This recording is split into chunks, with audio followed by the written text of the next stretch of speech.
Hello. Welcome back to Postcards I Never Sent. I'm your host, Krista, and I'm currently somewhere in a van between Alaska and Argentina, both geographically and emotionally. This podcast is part travel diary, part spiraling, and mostly human AF. This is where I say all the things I never put into captions, the conversations I was too scared to have, and the thoughts I scribbled into notebooks that never made it to the mailbox. I'm just trying to make sense of it all and hopefully help you feel a little more seen in the process. Today's postcard is from Baja, the land of tacos, endless coastline, and the slowest, chillest energy I have tried and failed to match. In today's episode, we're going to be discussing burnout, slowing down, and having major FOMO on the road.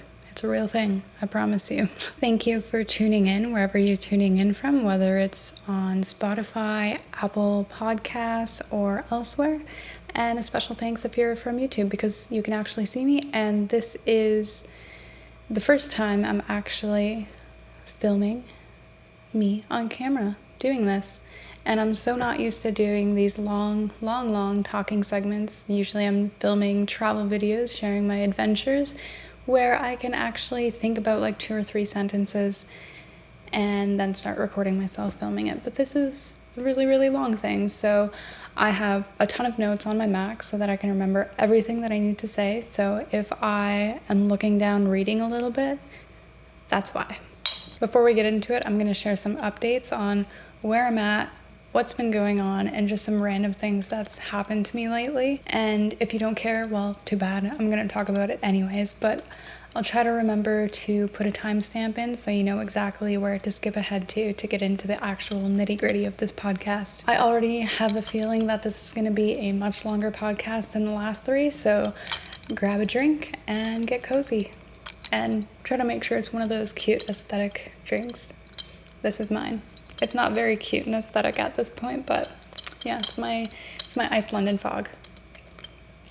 Okay, so I know I said that this podcast was a postcard from Baja, the land of tacos, endless coastlines, yada yada yada, but I'm actually in the mainland now, and I am so excited to be in the mainland. Baja was beautiful, absolutely stunning, amazing beaches, amazing culture, just a really nice vibe. But I was so stoked to come to mainland because, I don't know, I could be wrong about this, but I feel like mainland Mexico is more authentic to the actual Mexican culture. But I could be totally wrong on that. So, yeah, I'm just excited to be here because it's so different from Baja. There's just so much more here. Baja is all desert and beaches, beautiful and all.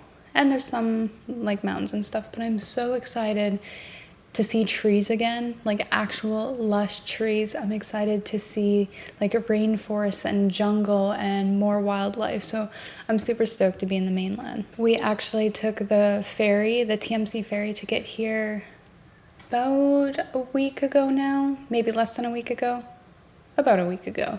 And it was a pretty decent experience. It was really humid on the ferry and very fumey, so it made it really hard to sleep. We got a pretty crappy sleep on the ferry ride over, but it's really cool. We saw some dolphins, we saw some sea turtles and flying fish and some other things, and the sunsets were really pretty. And I didn't get seasick, so that was great. And I'm about to sneeze. So we got to mainland, and we'd been told by some friends that got here before us. We were told by our friends Cora and Frankie and Mitchell and Chrissy that it's a lot more hot and humid here in Mazatlan. And, well, we're an hour north of Mazatlan at this point, but we were expecting the humidity and heat to just be so bad. And we got here the first day. We were like, oh, it's not that much worse than what we were experiencing in La Paz and some other places in Baja. But then at night, the humidity gets to like 90% or even sometimes higher. I don't know if it was just the first week we were here, but it was insane.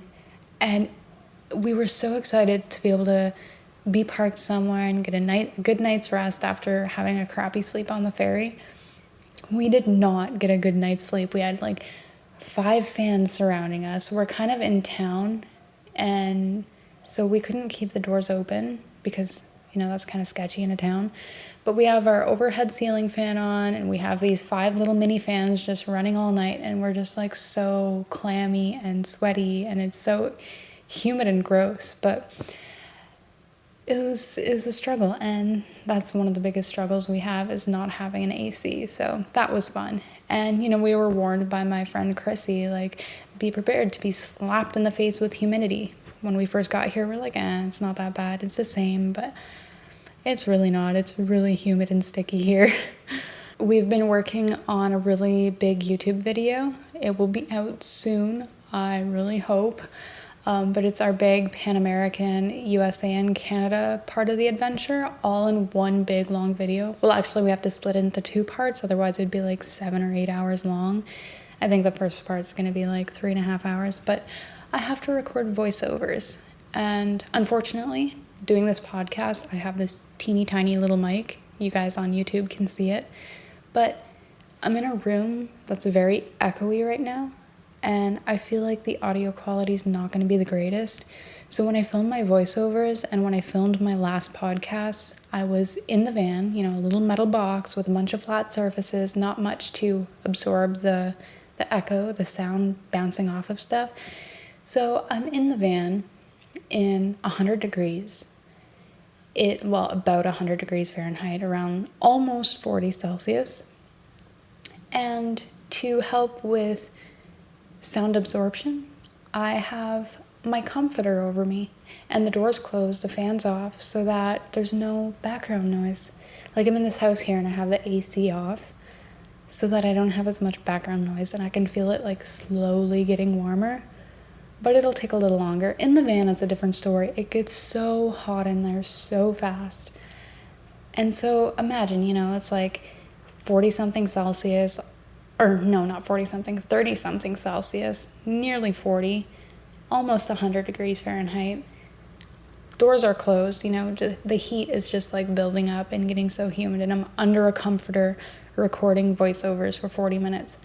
I was just like dripping in sweat by that point, so I'm really happy that we've taken this short break from van life to stay in a little house for 4 or 5 days and be able to have AC. It feels so good to be in a place where, if we go for a walk outside, we can just come back in and we have AC and we can get cool.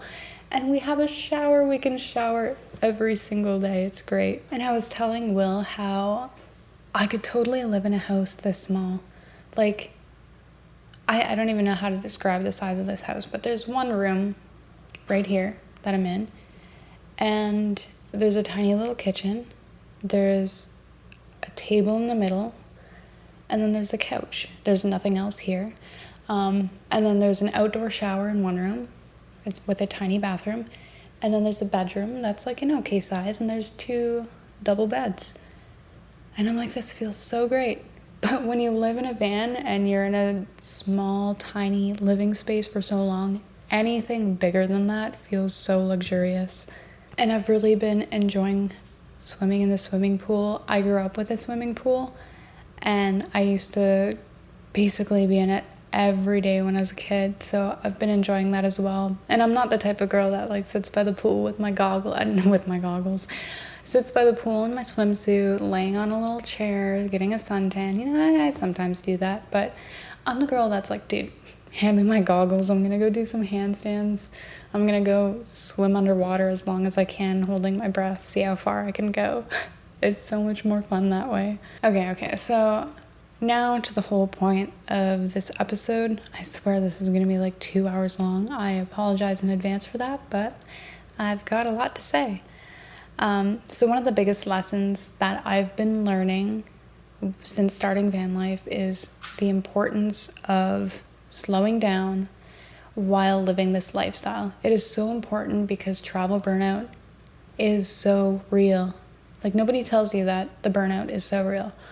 Everybody just basically shows the highlights of everything. But again, not everybody's traveling full time. So most people who are traveling full time don't really talk about this as much. Slowing down gives me major FOMO. But the thing is you will burn out and miss a heck of a lot more if you ignore the signals of your body telling you to slow down. And I've learned that the hard way. So let me explain. I've learned that in a few different ways. So when Will and I first moved into the van, we were treating this like it was a long-term 1-week vacation. I don't know if that fully makes sense to you, but you know when you plan a 1 or 2 week vacation and you just have every day jam-packed with all kinds of stuff to do. You want to get up as early as possible. You want to go on that hike. You want to go see this place. You want to go eat at this restaurant, do this and that. And like every day is just packed full. And by the end of the 1 or 2 weeks, you are just completely wiped. Like it's almost like you go home after that and you need a vacation from the vacation that you just had. That's what it was like for us. We were up for every sunrise at 4 a.m. because the sunrise rises really early in Utah. And plus I had to get ready. I had to get fixed up so that I can be on camera and be in photos. And then we would be up for sunset, which is late, at least 10 p.m. And then by the time we find a spot to stay for the night, it's like 11:30. By the time you get wound down, you do the last little things before you have to go to bed. It's so late. And then it ends up giving you like 4 hours of sleep. And then I couldn't nap after that, like after waking up in the morning for sunrise. It was just impossible for me. I can't do that, especially in Utah where it's super hot and, you know, some days are like excessively hot and it's super hot in the van. Like once I wake up, my brain just can't shut off. And when I'm really hot, it's really hard to sleep. So it's not like I can catch up on sleep after a 4-hour night of sleeping. After several weeks, maybe a month of doing that, I really wanted to slow down. I really wanted to be able to sleep. But it was really hard for Will to accept that. It was really hard for him to accept that we can't live life on the road, being up for every sunrise at 4 a.m. and every sunset at 10 p.m. and then just having like basically no sleep. You're never hitting that REM. You're never hitting the REM sleep. So you're never getting a good amount of rest. You're not waking up feeling rested and rejuvenated. You're just becoming like way overtired. And so it was a lot of push and shove for a while. It was a lot of disagreement and there was some arguments. There was some pretty heated arguments for a while there. But I got burnt out so quickly because of it, because I couldn't have the rest that I needed. And it was so hard for him to accept the fact that that was not a sustainable way of traveling. So yeah, I got so burnt out so quickly. And I don't know if any of you have ever been burnt out, but like what it looks like and feels like is constant exhaustion, even after sleeping. Like when you wake up and you still feel so tired, like you could sleep for 24 hours, but then sometimes you just can't. You can't sleep for that long. Some people can. Some people are like, yeah, I'll just crash out for like 20 hours straight. But if you're like me and you have a bunch of other shit going on, probably you're gonna have a hard time sleeping as much as you need. You start to feel emotionally numb or unmotivated, even when you're in a beautiful place. You start to not even want to be there. At least for me personally, there was a point where I was like, I don't even want to be here anymore. I just want to be home in my own bed. I just want to sleep for like ever. I don't care about the sunrise right now. I just want to sleep. Like that's how it felt for me. You start to get irritable or snapping over the smallest things when you're burnt out. And that's definitely something I dealt with quite a bit. You get brain fog, forgetfulness, or trouble focusing. There's so many times where like I'm trying to look back at Utah or Arizona or something else and I'm like, Will, what did we do that day? Or he'll bring something up and he'll be like, oh, remember when this happened? And I'm like, I have no idea. I don't remember, because by noon, my brain fog was just so insane that I couldn't think or process anything. There would be times where he'd ask me a question and I'm like, I need like 10 minutes to process that. Like I can't process right now. Or he'll ask me, do you want this or this? And I'm like, you just choose please, because I don't know. It's too hard. Like it just got really hard to even just make decisions. And you get a sense of dread when it's time to move again or plan something. Like I don't know, it's really hard to heal when your whole life is in motion. It's really hard to rest when your whole life is in motion.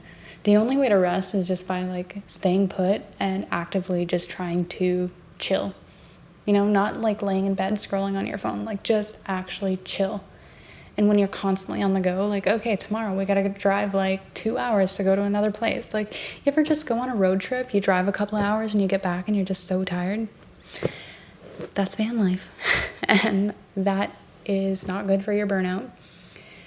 You also get a feeling like you're never doing enough, no matter how much you do. If you try to take a little break, you're just like, I need to be doing something. I need to go. I need to like be doing this hike. Yeah. You always feel like you're never doing enough. And then you start to get tension or pain in the body, which we're going to get to that. But something I've been struggling with for a long time. I think I've been burned out for like years. But then when I started doing van life, the burnout just got more excessive. Because like I said, when your whole life is in motion, it's like almost impossible to heal. It's impossible to get the rest that you need. And so I have struggled with back pain and like shoulder and neck pain, and jaw tension. And it's like all the time, like my back is sore right now. It's like no matter what I do, I'm sore all the time. And I'm sure it's not just due to burnout, it's due to a bunch of other things that I'm dealing with, which I touched on in episode 1. The anxiety, depression, hormonal imbalances, cortisol imbalances, all that kind of crap. That all has to do with this as well. I mean, burnout triggers, we'll get into that after, but it also causes you to get sick more often. So you also heal more slowly. And so, okay, I'm going to explain how, like, that makes sense. So do you ever just, like, when you're burned out already and then you get sick and you have a cold that lasts, like, an entire week and it just seems like it doesn't go away? That happens to me all the time. Like, Will came to Quebec to build out the van where I live. I live in Quebec.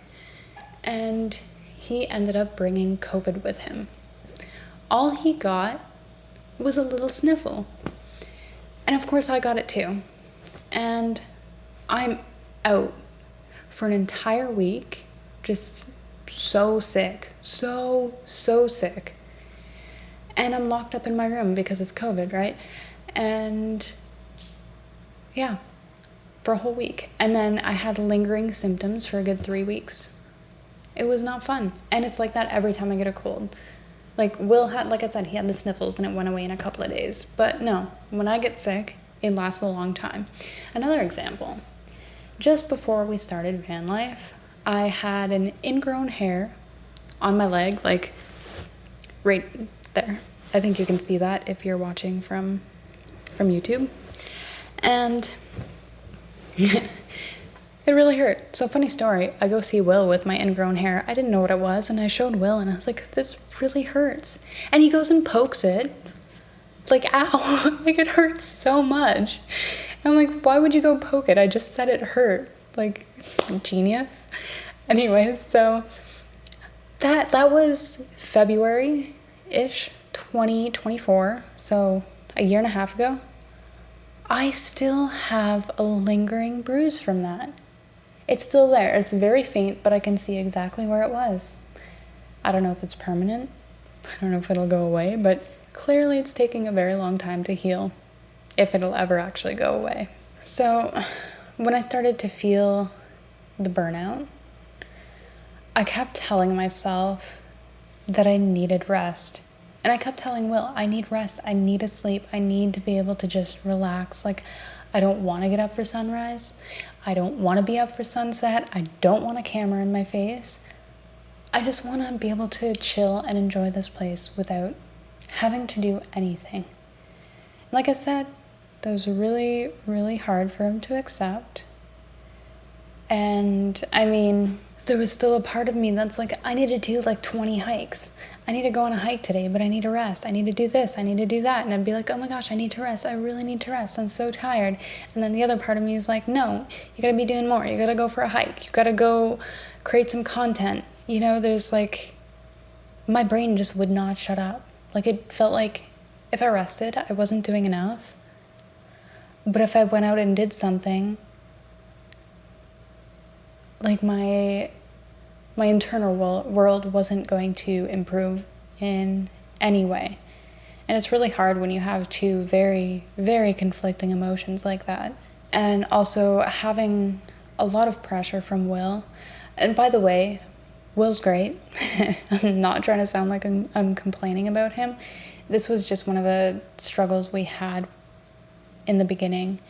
And he's been so much better at it, to the point now where if I'm like, I just need to sleep, he's like, okay, we're not doing anything today. That's totally fine. Take the rest you need. It's important. But back then, he wasn't like that at all. I'm his first girlfriend, like, ever. So one thing he had to learn was how to prioritize somebody over him, like, not over himself, but prioritize what somebody else needs as well. And that's been a long, long learning process for him. But it's getting there. It's getting there. It's been a lot better now. But that being said, I totally get it. When you're in a place that's as otherworldly and beautiful as Utah, I don't know if you guys have ever been there, but Utah is one of the most unique places in the U.S. Just the landscapes are all wildly different from anything else anywhere else. And even within Utah, everything is uniquely different to each other. And so it's really hard to be okay with missing a sunrise or sunset. But the thing is I just needed a break for like one night to be able to continue the next day. But when you're not allowed to have the break when you ask for it, you just get more and more tired. That tiredness builds up, the irritation builds up, and you just get more burnt out, like more and more burnt out. And when you lose out on sleep so much and don't get it when you really need it, your body really starts to keep score. The one thing I knew was that I needed rest, and it went on for 2 months before we finally made our way to Arizona, where we explored some slot canyons and some other unique landscapes. So Arizona is another really unique and special place. And after doing a couple of things at a RV park for the RV park, we were creating some content for them. I decided I wanted to go on an adventure and kayak into a slot canyon because I heard there was this secret entrance into Antelope Canyon. And Antelope Canyon is a really popular, probably one of the most famous spots in Arizona slot canyon wise. And this secret way into Antelope Canyon isn't super over-toured with thousands of people every day like Antelope Canyon is. Like, my guide at Antelope Canyon told me that one of the Kardashians booked it out so that she could be in there by herself with like her family or something, or some other people. I don't know if that story's true, but like, that's how busy it is. She actually had to like rent it out and like make sure that there was nobody else going to be there. So I was excited to go on a new and epic adventure because in Utah, we mostly would drive to a spot and then, put up the drone. It was a lot of drone stuff, and I love the adventure. And so we decided we were going to go kayak into Antelope Canyon. I forget the distance, but it's a long kayak paddle, and it's a decent length of a hike. So yeah, we did that. But the thing is that day I had this weird little pinpointed pain in my chest. I don't know what causes it, but it's been happening to me for years now.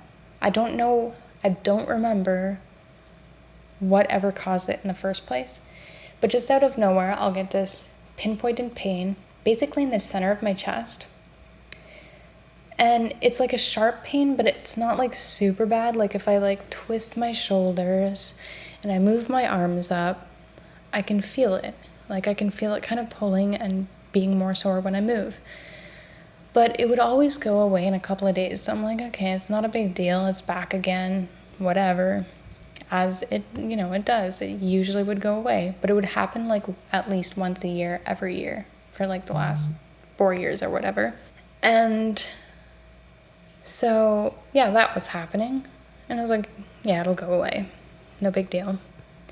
So we made our way to the boat launch on Lake Powell in the early AM, and we were on the water by around 6. I could be wrong in those times, but it was pretty early. We wanted to go for around sunrise, and I was finally stoked to go on the real adventure. And so we kayaked several kilometers that day. I don't remember the exact amount, but it was pretty far. And we hiked several hours in the Arizona heat. I also don't remember how many kilometers that was. And so it is a slot canyon. It's not quite as slotty as the lower and upper Antelope canyons, where you're kind of like weaving your way through and like, turning to the side so that you can fit through a little like slot or whatever. And there are, in this part of Antelope Canyon, there are some places where I'm using my upper body strength to like pull myself up. And also keep in mind that I had to use a lot of upper body strength for the kayaking for a long time. And so as we made our way further into the canyon, that tiny pinpointed spot started to hurt more and more. And I did this stupid thing of trying to like stretch it out. I'm like stretching as hard as I can, pulling my hands back, like my chest actually cracks. I'm getting Will to crack my back. I'm just like trying to stretch it out. I'm like, yeah, if I stretch it out, this little knot will go away. Well, it's not a knot. It's not in my muscle. I'm not going to stretch it out, apparently, as I found out later. But yeah, that was a really stupid thing to do. And it just got more and more irritated. So by the time we got back to the kayaks, I told Will, like, this is starting to really hurt, but I was still able to kayak. It wasn't so sore that I wasn't able to kayak, but I was like, I do not want to be kayaking with this pain, but it was okay enough that I was still able to go. On the way back, the waves were bigger, and as we paddled, I can just feel the pain getting worse and worse, and I'm like, this really can't be good. I was starting to worry more and more, but thankfully I was still able to paddle. When we got back to the van, and as soon as we did, the pain like doubled. It worsened so much. So we went and found our spot for the night. My brain's kind of like foggy on what exactly happened after we kayaked. I want to say we went and got food, but I could be wrong. But at some point we made our way and found a spot for the night. And the next morning when I woke up, I was in probably the worst pain I'd ever been in. I had shingles before. I had it on my forehead. That's why I have this gnarly scar that I tell people is like a lightning bolt. And this one time I actually told this guy that I was attacked by a bear. He believed me for a minute, but I told him after that it was shingles. And he's like, oh, like shingles fell off the roof and hit you in the head? I'm like, no, like the chicken pox thing. And he's like, oh, but yeah, shingles really hurts. I don't know if any of you have ever had shingles, but it hurts so much.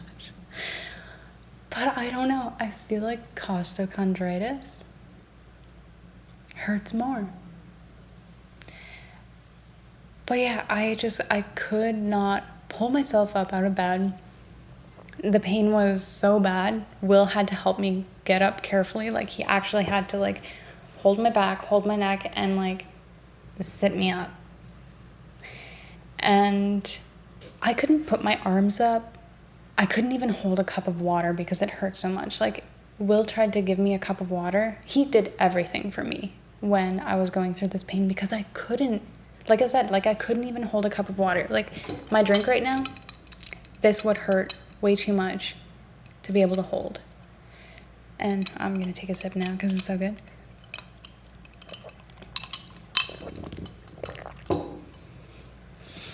But yeah, he did everything around the van. He basically did all the cooking. My camera died, so I had to go reset it back up. Hopefully it's in focus. I promise that wasn't a fart. But yeah, what I mean by he basically did all the cooking is that he did do all the cooking. He did all the cleaning. He made sure I was comfortable, got water, went and did groceries, everything. It was just too hard for me to move. It was so painful. And I don't know, like some people can be like over dramatic about their pain, but for this, I definitely wasn't being dramatic about it. Some people get this pain worse than others. And I seem to have gotten it really bad. Like breathing hurt, sneezing hurt even more. It was so painful. Sneezing hurt so much. And when I would finally get up and Will would help me out of the van, whatever, walking hurt. Every single step. You know, there's a little bit of a bounce in steps, so every little step it was like, like it just hurt so much. And I don't think Will realized how much pain I was actually in for a while, at least not for the first week that I suffered from this, but he still helped me and did everything around the van. I think he finally realized how bad it was when, you know, it'd been a little while and I was getting out of the van and I hit my head on the shelf getting out. Like I went to get out and then I realized I forgot something and I'm like really like stiff and stuff, and I get up and I hit my head on a little shelf and I just start screaming and crying. I'm like, I'm so fucking sick of this. I never want to feel this pain again. It hurts so much. I'm just like over at the bed with my head down, crying and bawling my eyes out. And I think that might have been the moment where he realized, oh, she's actually really in pain. Like, she's not just milking this. Like, this actually really hurts.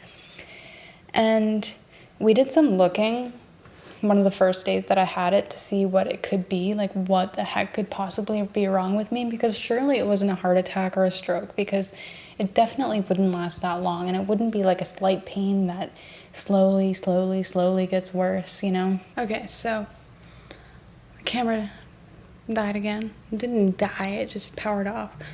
Apparently it's been overheating, and so I decided to close the curtain, turn on the AC, and let it cool off a little bit. I closed the curtain just enough so that it blocks the camera from sunlight, which I think is what was really triggering it to overheat. So we're back in business.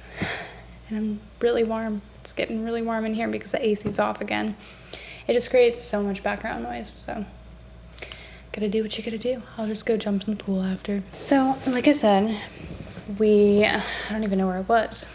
So we did some looking into what the heck could be wrong with me. Okay, I had already mentioned the heart attack thing and the stroke and how it can't be that because they probably don't last too long. But yeah, I thought something was seriously wrong with me. I honestly thought that maybe it could be something fatal, or maybe I had like a broken rib or something. But I was like, how could I have a broken rib? Like, I didn't really do anything that extreme to be able to hurt myself that bad. So after a lot of research, we determined that it was most likely costochondritis. And just so you know, I don't recommend self-diagnosing. If you think that something's wrong with you, go see a professional. Seriously, like, don't learn from me. Do not learn from me. Highly do not recommend. So we ended up making our way to the California coast so we could be somewhere that was a little bit more cool with some breeze, because we were currently in Nevada by that point, and then in Alabama hills, and it was just too hot and too uncomfortable to be able to rest properly. I don't like being sweaty and sticky, and being in Nevada or Alabama hills that time of year meant that I was gonna be pretty sticky and sweaty.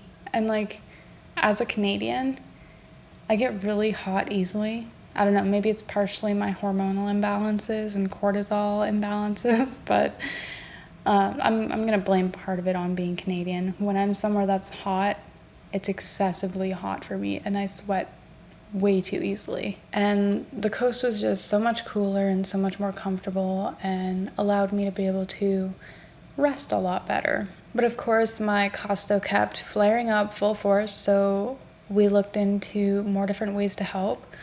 I started taking some painkillers. I was using this roll-on muscle coolant or muscle relaxant stuff.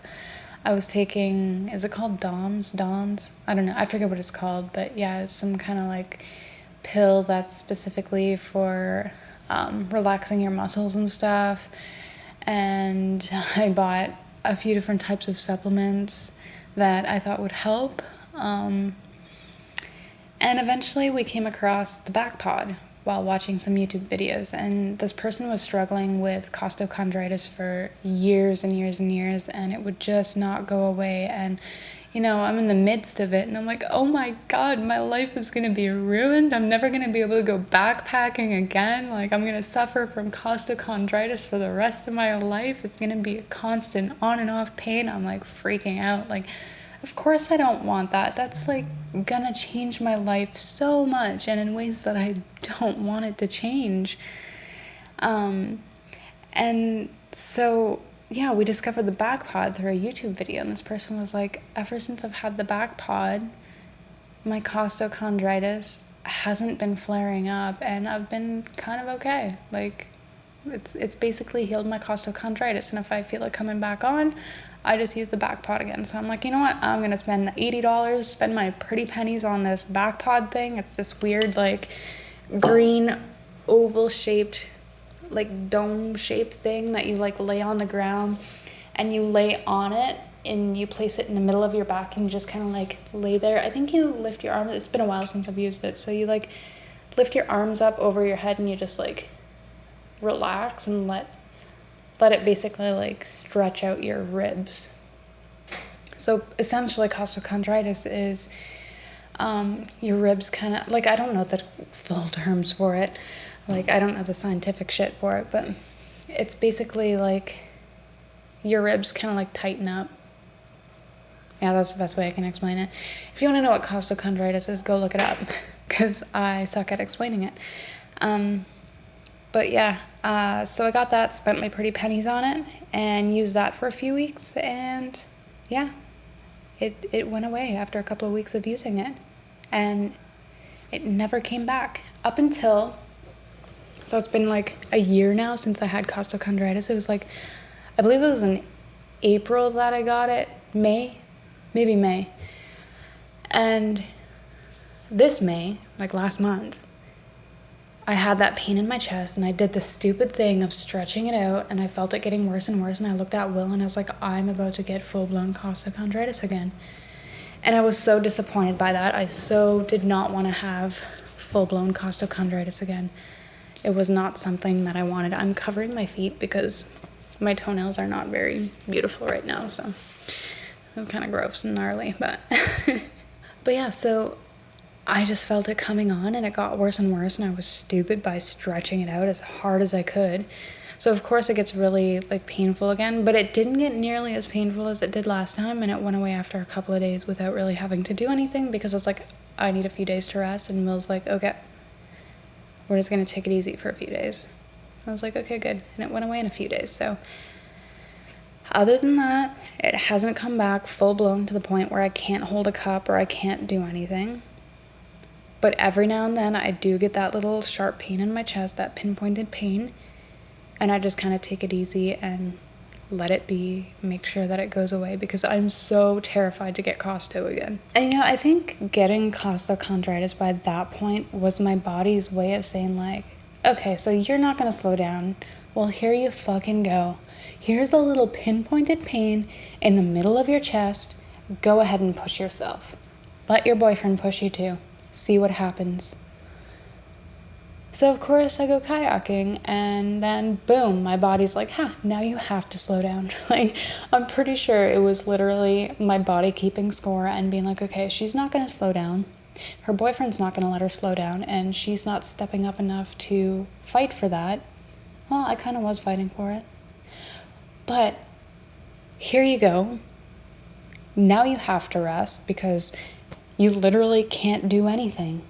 And I'm also going to scare the shit out of you and make you feel like you might die. Like, it was so scary. I thought something was seriously, seriously wrong with me. I mean, in that amount of pain and in that area of your body, you really do worry about it. Slowing down was hard, though. slowing down, like traveling slowly was something I knew I wanted to do when I first started this. But when you get into it, it's kind of hard to accept that you need to slow down because there's so much to see in this beautiful world. There's so much in every place and you don't want to miss it, right? And so I just always felt like I was missing out on so much by slowing down. So it was really hard to accept that and be like, okay, I'm going to slow down today. But the thing is when you get burnt out or you're forced to slow down, you're missing out on more than you would have if you just let yourself slow down and rest. And because of this, because of costochondritis forcing me to slow down, I felt like I was missing out on so much. I couldn't do much in California and Washington, 2 states that I wanted to explore so much. I'd been to Washington before, but only spent a week there. And then I'd been to California before, but I only went to my friend's wedding and just kind of hung out with her at her apartment, I think. And so I didn't really get to explore California. So I was so stoked going into this trip for the West Coast. Of course I was excited for Utah, but I love the mountains so much. And Washington was one of those places where I'm like, this is where I need to be. I love this place. I love the mountains. And now that I was there, burnt out and forced to slow down by costochondritis, it forced me to miss out on so much. I couldn't do much there. And slowing down had become a priority. So I missed out on several things since then because of the fear of doing it, such as like backpacking. When I went on my first backpacking trip in Washington, Will carried literally 80% of the weight because we were scared that out in the backcountry, the costochondritis would flare up and he'd have to carry absolutely everything and then come back for me and help me. Because that's how bad it would have been. Like, I was so terrified. But we went and did that one hike anyways. And it stopped me from doing a lot of other backpacking for a long time. And I love backpacking. I hate carrying the weight. I hate climbing up steep-ass hills, but I love being in the backcountry. And, you know, being stuck out there with costochondritis isn't really exactly a great situation to be in. And so a few months after moving more slowly, we ended up in the Yukon, where we would go from, like, we'd kind of like travel in spurts. So we'd move really quickly for a couple of weeks and then kind of go slow for a week or so. And honestly, that is still really hard on the body because, like, you're pushing for 2 weeks straight. And then, of course, you need a week to rest. And eventually we made it up to Alaska, where we started pushing hard again because it was autumn. And, you know, in Alaska, the fall season is very short. It goes by so quickly. And, you know, it's so beautiful. So, of course, you want to see all the places during the fall. So we're doing everything in the autumn. We're going hard, we're going fast, we're recording everything. At this point, we're actually doing YouTube, so we're filming videos in every place we're at. I have a camera in my face all the time. We're up for sunrises, sunsets, you name it. We're just moving nonstop. And then, you know, there's times where we're having little breaks, but we're still burnt out from it. Plus, we're cooped up in the van by winter because it's just so cold outside that we don't really want to go out, but we want to see the beauty. And so we're pushing hard again in the winter because we're trying to get the last little bit of our adventures up there. Like, you know, time is fleeting for us. We only have so much time left before we head south. Like, we got to see as much of this place in winter as possible. So again, moving fairly quickly, plus being in the van, plus doing a bunch of work, editing, all that kind of stuff. It was just crazy. And the pace we were moving at in the beginning was too much and too exhausting. Like I said, I got burnt out so fast, and we needed to learn that this was a lifestyle, not a never-ending 1-week vacation where you try to fit in as much as you can every single day. And after trips like that, you come home and you just feel exhausted. This was not a 1-week trip. This was a lifestyle. This was everything, you know? And Like I said, I knew that from the start that I wanted to travel slow, but it was so hard to convince Will that it was important to move slowly and to take our time. And it hit me a hell of a lot harder than it hit him. And I think that has a lot to do with the anxiety, depression, hormonal imbalances, all that kind of stuff. And everything else going on internally. I was crashing and burning every single day. I had brain fog by noon. I would wake up feeling tired. I'd be up in the middle of the night needing to pee. I would struggle to sleep for like 3 hours. I was incredibly irritable, amongst a billion other symptoms of burnout and everything else I listed, the anxiety, hormones, whatever. And so at the end of Alaska, we went home for the holidays for 2.5 months and got to rest a lot. I got to recoup. I got my shit together. And in my last, not my last podcast, but in episode 1, I talked about all the things I did to get better and to get into balance before we met back up on the road. And when we met back up on the road, we spent a month or so in the Eastern Sierras area, and we didn't really move much.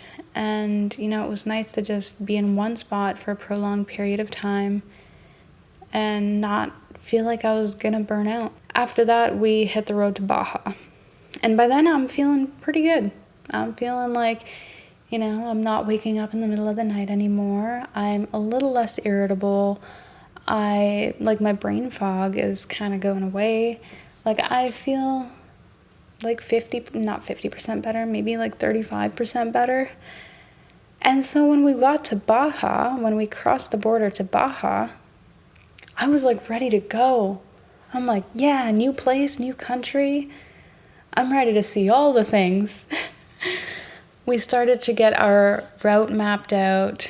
I had all these video ideas lined up. I had all these photos lined up, reels planned. I was ready to hit every beach and capture sunrises and hike all the trails and finally get my content to perform on Instagram. Instagram. Spoiler alert. It never performed after. It's still struggling, but what it is. But yeah, we got to Baja and I'm like, yeah, ready to go. I'm gonna see all the things, do all the hikes. I'm feeling great. I'm feeling better than I was before. It's time to do this. But Baja was like, nah, that's not gonna happen. We get to places, service isn't the greatest. In towns, everything just feels so much slower, except for the people driving. The people are speedy. And, there's just locals sitting around, not rushing, doing whatever.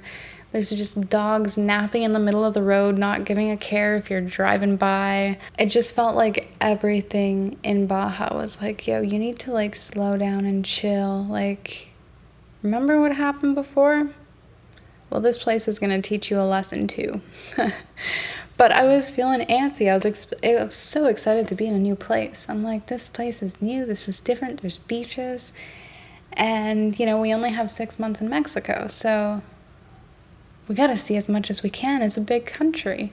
Of course that's going to be my mindset. And I think life in Baja is a lot slower partially, or in Mexico also, partially because of the heat. Everything just needs to be done slower in the heat. Everything just works a little more slowly. You do something, you go for a walk in the heat, you want to walk slow, otherwise you're going to be dripping in sweat. At least I will be. And that's not fun. I don't like being sweaty. And, so I resisted the slower paced lifestyle that I was seeing in the beginning. And, I was still checking for signals, still wanting to get up for every sunrise and sunset. I kept trying to, narrate the moment instead of just kind of being in it. The voice inside my head was loud. It was like, okay, you only got so much time here. You're going to go on 20 hikes a day. It's exaggerative. You gotta go on 20 hikes a day. You have to put the drone up every day. You have to take pictures every morning. You gotta get pictures every single day. Take pictures of every place you go to. You know, it was like, there's a lot of pressure. Like, you should be doing more. Don't waste this time. Don't waste this opportunity. Rest. Who needs that? And it's that damn inner critic I told you about in episode number 3, postcard number 3. I swear I can see my inner critic just like standing there, and she's got this like black blazer on with a white tank underneath, and she's got these like black dress pants. She's got her hair slicked back in a little ponytail. She's got her little glasses on the end of her nose. She's got red lipstick, and she's holding her little clipboard. She's got a pen in her hand. She's tapping it on the clipboard while tapping her foot on the floor, just looking at me, taking notes and reading things off of her list of all these things that I need to do and all these things that she's critiquing me about. God, she's just, I could just see her there. She needs to like take a step back. So Will and I both come from like North America, so Canada and the US. I know Mexico is part of North America, but I come from Canada and Will comes from the US, and I'm sure a lot of you guys listening out there are also from either of those countries. I know there's some listeners from other places in the world, which is so cool. But here in North America, aside from Greenland and Mexico, it's such like a busy culture. Like, busyness equals value. Like, everyone's so used to rushing and getting to the next thing and scheduling and, you know, planning every moment of every day, and like even on rest days, like it's not like a very chill culture. Like, we don't really do chill. It's such a hustle culture. And we kind of arrived in Baja expecting to keep that same pace, but it's so different. You know, things are closed midday. Like, we'd go into town and we'd look at Google Maps to see what restaurants are open and where we can go, but then we'll drive around and everything's actually closed. It's like, what? Like, you're supposed to be open right now. What are you doing? Like, it's just so different. Like, people just aren't in a hurry.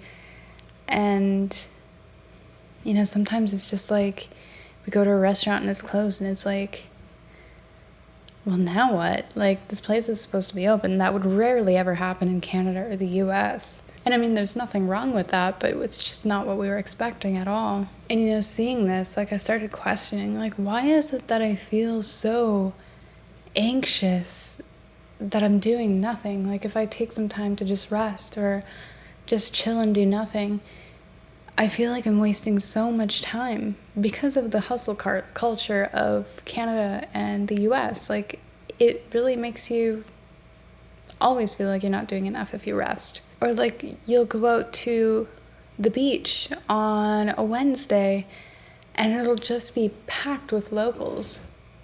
And it's like, what are you doing here? Like, don't you gotta be somewhere? Don't you gotta be doing something? You know, like... And I guess, like, any place you go, like, there's people that just take a day off to go to the beach or whatever. But it just seemed like it was just more than usual, more than I'd, like, seen before. Baja has showed me that rest can be a part of the experience, and it's not a pause from it. Like, I don't know about you, but the best I feel when I'm traveling is when I can just go to a spot and fully enjoy the moment and not do anything. If I'm on the beach just sitting there and watching the sunset, like, I feel so at peace. I feel so happy to be there. And I don't need anything else in that moment. I don't need to be doing anything. That is the one time that my brain just goes completely silent. And it's the same with all the other elements. If I just sit in a forest by a river, I just feel so at peace. I feel so grounded. I feel amazing. If I'm sitting around a campfire and there's only a few people and, you know, like, we're having conversations and stuff, but there's some moments where it's just like everyone's just kind of thinking of what to say. Well, I just like stare at the fire and I just zone right out and my mind is completely blank. And that like never happens. My mind is always like chaos inside. But when I'm just sitting there fully in the moment, looking at where I am and feeling it, feeling the elements around me, like I feel so grounded and so at peace. Baja has also showed me that productivity addiction runs deep, and it sneaks into van life too. You always feel like you need to be doing something. You always feel like you need to be productive, especially as a creator. Like I always feel like I need to be filming something or taking photos or editing something. But, you know, the productivity addiction it's hard to let go of, and it's hard to feel okay not doing anything. Baja has taught me that slowness isn't laziness. It's wisdom and it's trust. When you can slow down and allow yourself to really just be in the moment, your mind goes a little bit more clear, and it allows you to find more clarity in situations. It's also taught me that some days are for naps, for oceans and goggles, and not feeling guilty about it. If you're on the road and you have a lot of work to do, you still need to take a break. You still need to go out and enjoy the beach, enjoy where you're at, put your goggles on, go snorkeling, do whatever. Just enjoy where you are without feeling the pressure to document it for other people. Like, do it for you, do it for yourself. I've started to enjoy mornings with no agenda and evenings with no content plan. Okay, that's kind of a lie. No agenda as in like, okay, we gotta get up at 6 tomorrow to be ready by 6:20 so that we can go out and get sunrise and take photos. It's more of a, okay, I'm just gonna wake up when I wake up, and then I'm gonna do my morning routine, which is an agenda, but it's something that's helping me. And I don't let myself feel pressured if I wake up in the morning and I'm like, okay, I've done this, and this off of my daily list of things to do on my morning routine. I don't feel like doing this, and this, so maybe I'll switch it up tomorrow and do those tomorrow and skip these things tomorrow. You know, like I don't put too much pressure on myself to get it all done. But I don't have the agenda of, you know, we got to be at a place at a certain time and do this and that. Like there's mornings where it's just, we'll wake up when we wake up, and that's fine. And I've also learned to listen when my body says no. Even if the beach looked tempting or the plan was exciting, if my body is not feeling it, probably not a good idea to do it. And yeah, so if I start getting that chest pain now, I know that I need to rest and relax and not push myself too hard. Don't do stupid stretches, Krista. Don't do stupid stretches when you feel that pain, because it always brings costochondritis back. You discovered that last month. Baja doesn't rush. And eventually, if you stay long enough, it starts to wear you down in a good way. You know, I started to drink my tea slower. I've started to just slow down my mornings and take my time with my morning routine, doing things that are going to help me in the long run, that are going to allow me to rest and quiet my mind. And, you know, it's taking more time for healing and watching a sunset without the pressure of creating content and leaving the camera in the van. And in doing that, nothing fell apart. Nothing fell apart. Of course, there's still a lot of pressure to get stuff done because, you know, this is my life. I do need to put content out there because that's how I'm going to make my income. But it's still important to rest. It's still important to enjoy the moment, be in the moment, and have these experiences. What Baja taught me is that slowing down isn't laziness. It's a choice. And it's a priority shift. It's knowing that life is more than the next goal, the next email, the next content plan, perfect shot, whatever it may be. Days that have no agenda, but watching the light change, feeling and being fully in those moments. I used to think that I had to earn rest, that I had to accomplish something in order to be able to do nothing. But here doing nothing is something. It's its own vibe, and it's not a break from life. It is life. It's all a part of life. You literally need rest to feel good in life.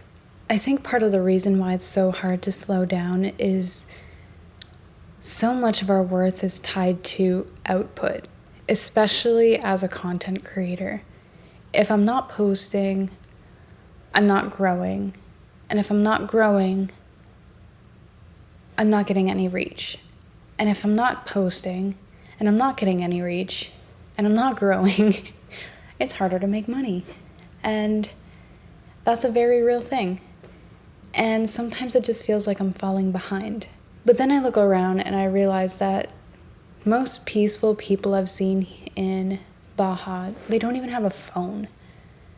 They don't have a phone in their hands, and they're not branding their entire life. They're just living their life. They're living it fully.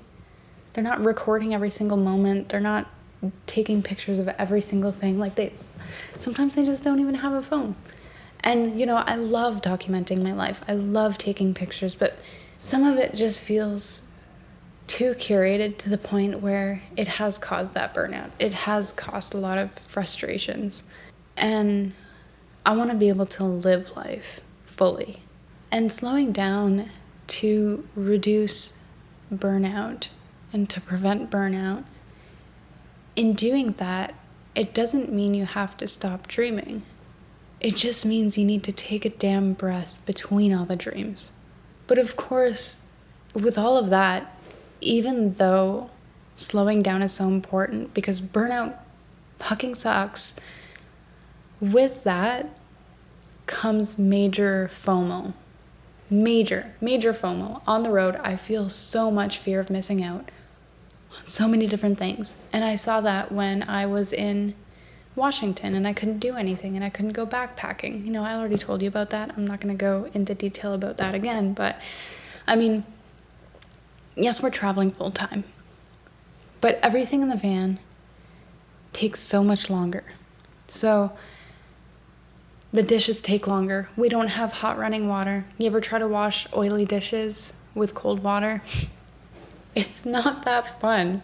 It makes things take so much longer. Doing laundry.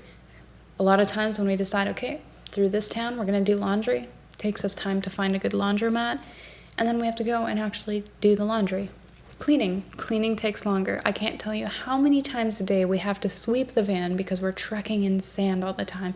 And then it gets all over the bed, which is the worst part. And I hate having sand on the floor and I'm stepping in it. It overstimulates me. I hate it so much. And every night when I go to bed, there's sand under me and I can feel it scratching me. I'm like, okay, I gotta get this off the bed. So I sit up on my hands and knees on the bed and I'm like a dog trying to dig a hole in the ground, but I'm wiping all the sand off the bed. And then there's, finding things like water. It'll take us a while to drive across town and find some water, or look for a cheap restaurant to go eat at and find tacos. And then we have to go drive to that location, then we have to park, and then we have to go walk to it. And then there's the working situation. Sometimes we want to go to a Starbucks because we have no AC in the van, so then we have to drive 20 minutes to a Starbucks. And then we have to go in and we have to set up, and then in the van if we want to work, it's not as comfortable. We have to unpack everything, set it all up, plug everything in, and then when we move locations, we have to pack it all up, put it in a safe place so it doesn't break.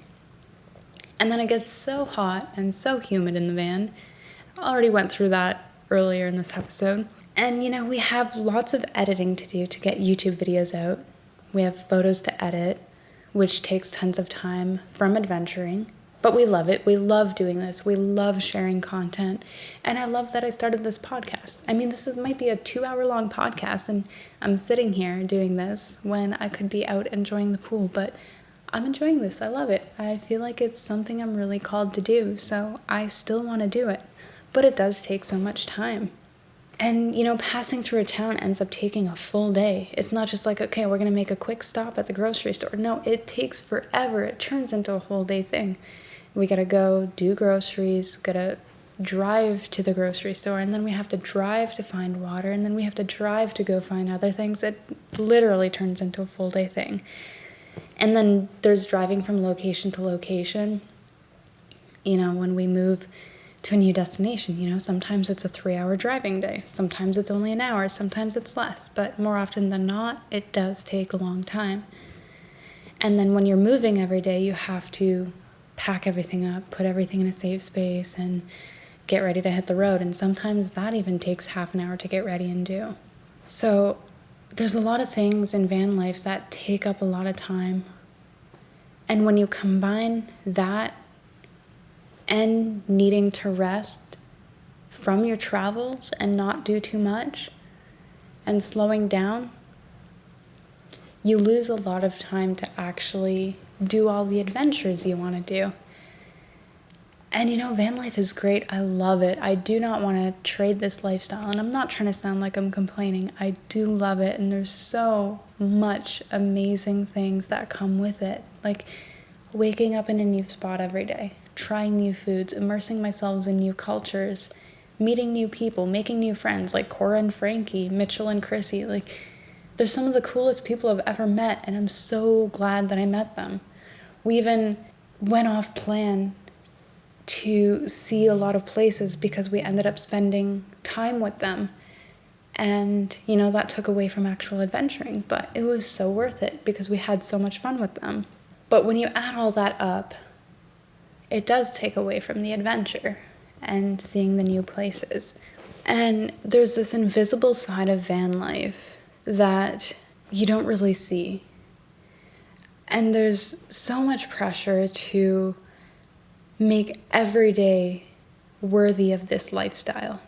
And there's so many times where, we're going through a struggle, and I feel like I don't have the right to complain because I am living a dream a lot of people want to live. But there's so many struggles that come with it. But I also feel like I can't complain. I don't have the right to complain because I did choose this life. And van life isn't just freedom. There's a lot of decision making. It's constant decision making. Like, what are we going to eat for dinner? What kind of groceries do we need to get? Can we fit that in the fridge? Do we have space for this? Should we buy this? Do we have space for this? Can we afford this? Can we afford that? Where should we sleep tonight? Is this a safe spot to sleep? And then you drive to that place and you're like, I don't really feel too great about this place. And then you have to decide where to go after that. There's so much decision making that comes with it. So much planning, logistics, and unpredictability that comes with this lifestyle. And it does make it tough. And it may seem like we get to explore and do this and that every single day, but in reality, a lot of days we're just kind of like chilling in a coffee shop or in the van getting some editing done. And sometimes spiraling on the beach. I've had that happen a few times, and yeah. It's not exactly how I want to be spending my time, but sometimes it happens. Sometimes it's just a trigger and I'm just out for the whole day. But like I said, don't get me wrong. There's a lot of struggles, but there's so many great things that come with van life. I feel so lucky to be able to live this lifestyle that so many people dream of doing. There's so much good stuff that comes with it. It all completely outweighs the bad stuff. But today we're talking about burnout and slowing down and how that increases major FOMO. So back to the major FOMO. I've had to accept that with slowing down, that means I don't get to see everything I want to see.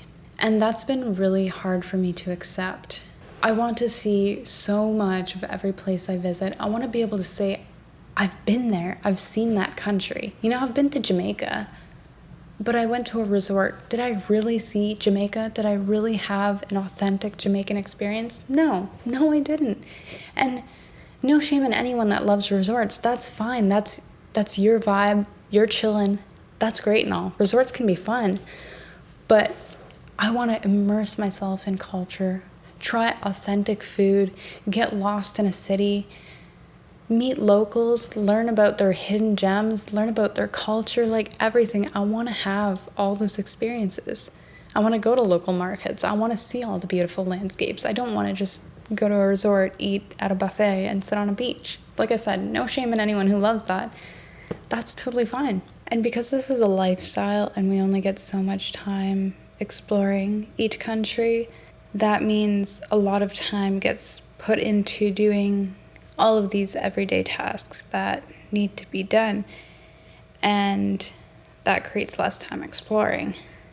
And don't get me wrong, like, exploring every day is very exhausting. I've discussed that a few times already. You also get major FOMO because you're missing out on seeing really cool places. Like, you know, I missed out on seeing a really cool waterfall, swimming hole in Baja, and other beautiful beaches, or exploring cute towns. And, you know, you kind of have to learn to accept that over time. And I think I've gotten better at that. By the time it got to the point where we were going to go deciding whether or not to visit the swimming hole or not, I was like, you know what? I think I've finally accepted the fact that we're not going to see everything I want to see. And that was one of the things I really wanted to do. And it was like really high on my list to do in Baja, but we passed over it anyways.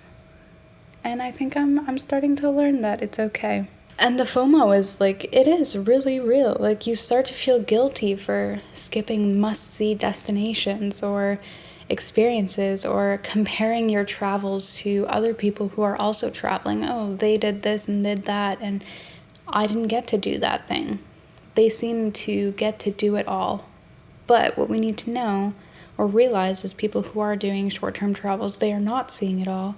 And people who are traveling full-time are also not seeing it and doing it all. But we get this pressure to capture and share everything. And it leads to performance over presence, which, you know, isn't a good thing. Like, I want to live and feel in the moment. And yeah, it's just a lot of struggling to accept that you can't see everything, and feeling like you're wasting the experience instead of constantly exploring. And you feel like you should be constantly exploring. And when you're missing a waterfall, it feels like you're missing the waterfall. Like, you almost feel like you need to be there. It's really hard to let go of. But like I said, I've been getting better at that day by day. And it's this really weird paradox of craving the stillness and slowing down, and also feeling like you're just falling behind. It's a lot of it's a lot of paradox stuff going on there. But the travel burnout is real though. And if you push yourself too hard, it just won't be fun anymore. And this doesn't just apply to van life. It applies to every other part of life, no matter what you're doing, what your job is. If you're pushing yourself too hard, you're going to end up feeling like crap. And you're going to end up feeling forced to slow down, forced to rest. And it's just so important to take care of yourself. You got to listen to your body. Know when you're starting to feel tired, and just learning to rest. So let's talk a little bit about what happens when you don't listen to your body. So your nervous system stays in fight or flight, even in relaxing environments. Have you ever gone somewhere and you're just like, you're so burnt out, you're so tired, and you go somewhere to relax, but all you can think is like, oh, I should be doing more, I should be doing this, I should be doing that, I need to go do this, I need to make this phone call, I need to answer this message. Like, it's just so hard to relax at that point. You get increased cortisol, which leads to hormonal imbalances, and digestive issues, and sleep disruptions, and I touch on all of that in episode 1, postcard number 1, because all of that is stuff that I've experienced. The burnout highly, highly increased the hormonal imbalances and my cortisol. It was not fun. You also process and integrate experiences during rest, not while in motion. You cannot rest fully when your whole life is in motion. You're in this little metal box traveling the world. Like, literally your life is movement. You can't rest properly and heal when you're in a box. So if you don't take time to slow down, if you're on the road, you probably will get burnt out. So when you don't listen to your body, it leads to chronic stress, which also increases inflammation in the body, which worsens anxiety and depression and physical pain. I already told you about the physical pain, my back, my neck, my shoulders, my jaw. I got costochondritis. I had that ingrown hair that I still have a bruise from over a year ago. It just increases all that and makes things so much worse. I've been trying to eat an anti-inflammatory diet, but being in Mexico is making it harder. I think I might need to start going back to that diet because I do feel myself getting more and more tired as the days go on. You also stop trusting your body's signals until they become too loud to ignore. So that goes back to the costochondritis. My body was literally telling me to slow down. And then eventually it just got fed up with me. And it's like, okay, here you go. Now you have to slow down. You're going to suffer. You're going to suffer hard because you didn't listen the first time I told you. And then it can also build resentment in your lifestyle and towards your partner, even if nothing big happened. Like, you just get so irritated. You start to be like, I don't even care about the damn sunset. Like, I just want to rest. Like, you just get so frustrated by it. And you're like, I don't even want to do this anymore.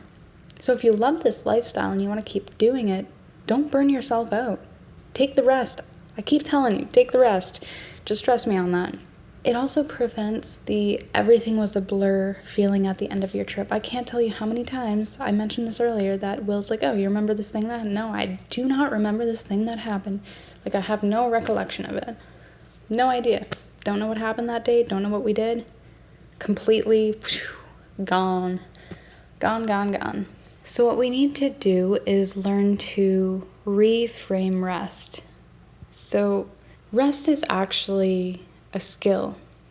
It's not just a state, it's something that you have to learn how to do. And there's a huge difference between lazy rest and actual active rest. And lazy rest it looks like, laying in bed, scrolling on your phone, watching Netflix, scrolling through TikTok, just, wasting time on things you don't really need to be doing. Active rest is more like, I'm going to go out and sit and watch a sunset. I'm not going to look at my phone. I'm just going to kind of be in this moment and enjoy this beautiful moment, enjoy Mother Earth and these beautiful colors that light up in the sky. Look at how the clouds glow. Listen to the waves crashing on the shore. Just kind of like allowing all of your senses to fully be there and feel the moment. And that's why the 5 senses technique to ground yourself is one of those things that helps people calm down. It's like name 5 things that you can see in the room.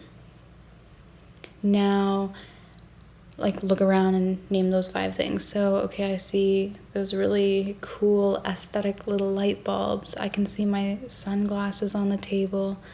I see this beautiful plant in the corner.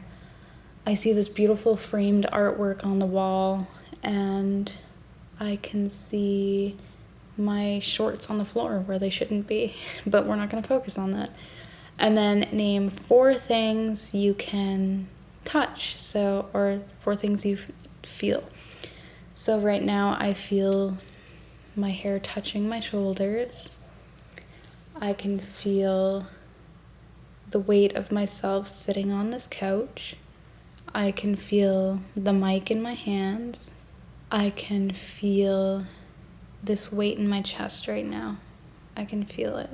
It's a little heavy right now. Don't know why. Couldn't tell you why. So now name 3 things you can hear. So right now it's pretty quiet, but I can hear the wind outside blowing the trees. I can hear Will moving a little bit in the next room. And I think I can hear the waves crashing on the shore very, very faintly. That's another one, is trying to listen to the furthest thing that you can hear. So number 2, the last one, 2 things you can smell. So I can smell the salty air, and I can smell my London fog. Now, one thing you can taste, I can taste the taste of my London fog lingering on my tongue. So 5 things you can see, 4 things you can touch, 3 things you can hear, 2 things you can smell, and 1 thing you can taste. and just be there in that moment. Go to the beach, feel the sand on your feet, feel the breeze on your face, hear the ocean waves, see the beautiful view. That is active rest, doing nothing on purpose. It might look like reading a book for you. It might be just sitting in a hammock outside. It might be just going for a nice little walk, enjoying the scenery. I mean, technically you're not really resting, but if you just go for a nice slow-paced walk, that works. So here are some takeaways from what I've learned about how costochondritis forced me to slow down and how Baja has taught me to slow down. So I am shifting my routines and my mindset and content creation goals. What I'm working on is waking up without checking my phone right away. Sure, I grab my phone to turn off my alarm, and then I go straight to the Insight Timer app, but I don't check my notifications. I go to Insight Timer app and I put on a morning meditation or some breath work. So I have a really nice, slow, long morning routine that allows me to hit on every area where I'm struggling with things. I have something in my routine to help with cortisol. I have something in my routine to help with hormones. I have something in my morning routine that helps with anxiety, something with depression. It's filled with a lot of really great things that are good for your soul, good for your mind, great for your body. I've learned to let days be less planned, because if it ends up planned, like one thing with van life is if you make a plan, it's probably not going to happen how you want it. It's not going to happen to plan. So letting days not be planned, just kind of be like, this needs to get done, this needs to get done, but when it gets done doesn't matter. And then this is one that I still struggle with, but creating content that I enjoy and not caring if it flops. The Instagram algorithm has hated me for a long time. I don't know what happened. I've never bought followers in my life. I grew organically, but through Reels, like I kind of blew up at one. I didn't like blow up. I have 50K, which is a decent amount, but I've been going through and removing ghost followers, so if eventually you see me down to 20K, that's why. But at some point, I grew from 5K to 20K within like 2 weeks. And then a few months later, I grew from 20K to 50K within like a week and a half or something. So it grew really fast, and I took breaks here and there. And then all of a sudden, like, my content just hasn't been getting pushed to anybody. Like, I feel like nobody sees it. But yeah, I need to learn to just create content solely because I enjoy it and not caring if it gets 20 likes or 1,000 likes.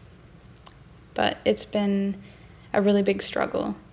And I'm learning to, and something else that I'm doing is trying to remember that if I need to take a nap or if I need to just rest and relax, this nap and rest is so much more productive than anything else that I could be doing on my entire to-do list, because the rest is what's going to be able to let me complete all these things on my to-do list. The rest is what's going to allow me to keep living this life. The rest is what's going to allow me to keep traveling and see beautiful places. And if I miss out on something, I just start reminding myself of all the beauty that I still got to experience and will still get to continue experiencing. Okay, so for this part, I'm going to read it right off my Mac, because this one I actually scripted out and typed out exactly how I wanted it. Like throughout this, I'm kind of just looking at bullet points and just saying everything off the top of my head, but this is a little bit different. This is my little postcard moment. So if I could write a postcard to myself back when I was rushing and pressuring myself to see and do everything, it would say, you don't have to see it all to have lived well.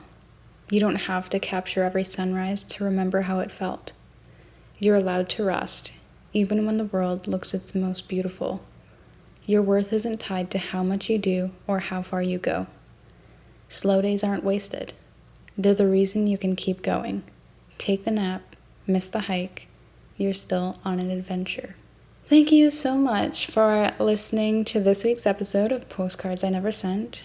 If you ever felt that quiet pressure to do more, see more, and prove that you're making the most of your life, even when you're running on empty, I hope this episode reminded you that rest is all part of the experience. Not everything has to be earned. Sometimes the most meaningful moments come from simply letting yourself be. If this episode resonated with you, I'd love it if you left a review or shared it with a friend who might need to hear this. I've got so many more stories, spirals, and soft revelations coming your way in future episodes. Until then, go take a nap, go take a slow breath, let yourself miss the sunset if you have to, and just remember that just being here is enough.